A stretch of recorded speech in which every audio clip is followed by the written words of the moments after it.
There is a moment, watched by over 1 billion people, that has been called the loneliest image in the history of sport. But what if everything you thought you knew about that moment was only half the story? The man who walked toward that ball in Pasadena had already survived things that should have ended him long before any World Cup final. His story does not begin with failure. It begins with fire. In the summer of 1967, in the small town of Caldogno on the edges of Vicenza, a boy was born into a family where football was not just a pastime but a language spoken before words. He was the fourth of 7 children and the one who seemed most alive when a ball was at his feet.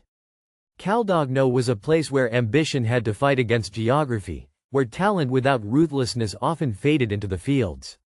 But this boy moved differently from the start, as if the ball was drawn to him by something invisible. His father Florindo had played football at a semi-professional level and understood immediately what he was watching when his son touched a ball for the first time. This was not ordinary talent. This was something that asked a question of everyone who witnessed it. By the time he was 13, the boy had already been noticed by Vicenza, one of the oldest clubs in Italian football, and the journey from the dusty streets of Caldogno to something far greater had already quietly begun. Nobody yet knew the price it would demand. In the spring of 1985, during a youth match that should have been just another game, everything almost ended before it began. A collision near the touchline sent the 17-year-old crashing to the ground in a way that made everyone in the stadium go silent. The diagnosis was devastating: a severe ligament injury to his right knee, an injury that in the 1980s carried a weight that players today can barely imagine. Surgeons told his family there was a real possibility he would never play professional football. For months he existed in a kind of grief, a young man who had been given a glimpse of something extraordinary only to have it snatched away in a moment of bad luck and torn cartilage. The rehabilitation was brutal, lonely, and full of doubt. It was during this long and painful recovery that something unexpected happened, something that would shape not just his football but his entire understanding of what it meant to be alive. If you want to follow more stories like this one, this is the channel that finds them.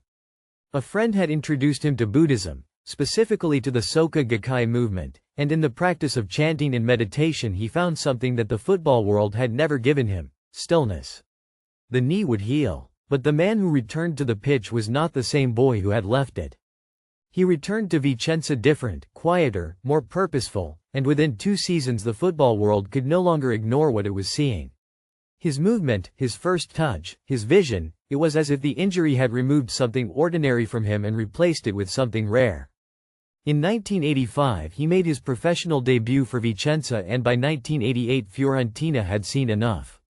They paid what was then a record fee for an Italian footballer to bring him to Florence, a city that would fall completely and unconditionally in love with him. Florence welcomed him not as a signing but as a salvation. The city had been waiting for someone like this, someone who played football the way the old masters had painted, with instinct and beauty and a disregard for the ordinary. In his very first season at Fiorentina he scored 15 goals, and the Italian football world began to understand that this was not just a good player. This was a once-in-a-generation talent who made people reconsider what they believed a number 10 could be. Then came 1990 and the World Cup on home soil, a tournament that Italy had spent 4 years dreaming about. He arrived as one of the most exciting players in the country, and he left as something the sport had never quite seen before. Italia 90 was the tournament where the world discovered him and where Italy fell deeper in love with him than they had ever thought possible. Goal after extraordinary goal, each one seemingly impossible, each one announced by that ponytail dancing behind him as he ran. But it was against Czechoslovakia that the world truly stopped. A goal of such breathtaking audacity and precision that commentators across 30 different languages ran out of words at the same moment. He had not just scored a goal. He had asked a philosophical question about what football could be. Italy went out in the semi-finals on penalties against Argentina and he scored his. The country was devastated, but his reputation was now global. That summer changed his life in ways that would bring both extraordinary glory and unbearable pressure. In the summer of 1990 Juventus paid a then world record fee to take him from Florence. The transfer tore something in that city: protests in the streets, weeping supporters, a banner outside the stadium that read, "You can sell our paintings but not our soul." At Juventus he won Serie A twice, the UEFA Cup, and in 1993 he became only the second player in history to win both the Ballon d'Or and the FIFA World Player of the Year award in the same year. He was officially the best footballer on the planet. Yet even at the absolute pinnacle of the sport, something in him remained restless. His relationship with Juventus was complicated, the tactics often reduced him, and the joy he had felt at Fiorentina, that sense of pure expressive freedom, was not always there in Turin. Then came the summer of 1994. The World Cup in America.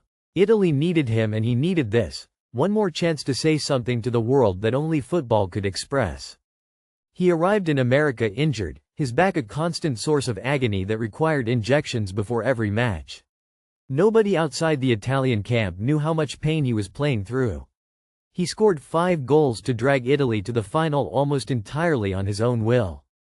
The final against Brazil in the Rose Bowl in Pasadena ended goalless after extra time. After 120 minutes of football neither team had scored and the world would be decided by penalties.